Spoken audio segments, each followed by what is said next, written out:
half a century ago, two simple words declared a truth that's planted in our hearts.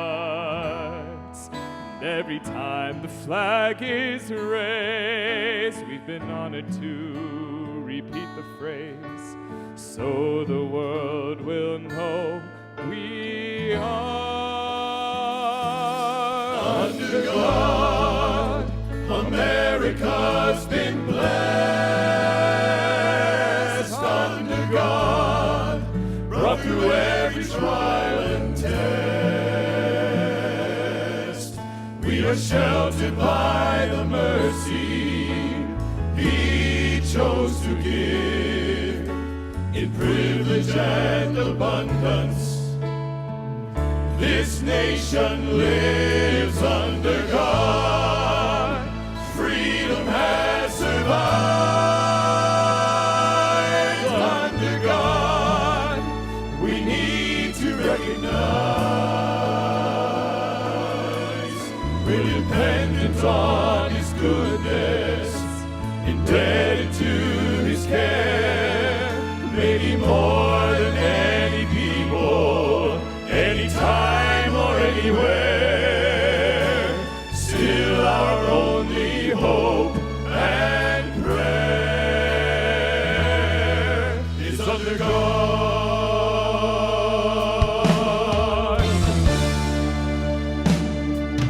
When we pledge allegiance now, it's under God. These words have shaped this land that we hold dear. Though some insist it's not allowed to acknowledge that we need Him now, it has never been so clear that under God, America's been blessed under God, brought through every trial and test. We are sheltered by the mercy He chose to give in privilege and abundance.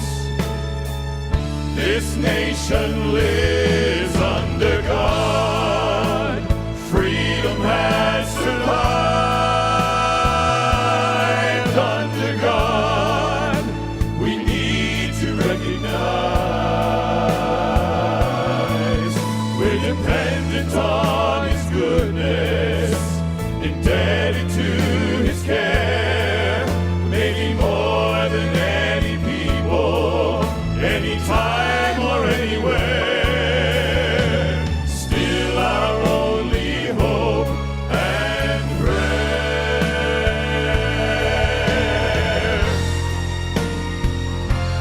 Under God, freedom has survived.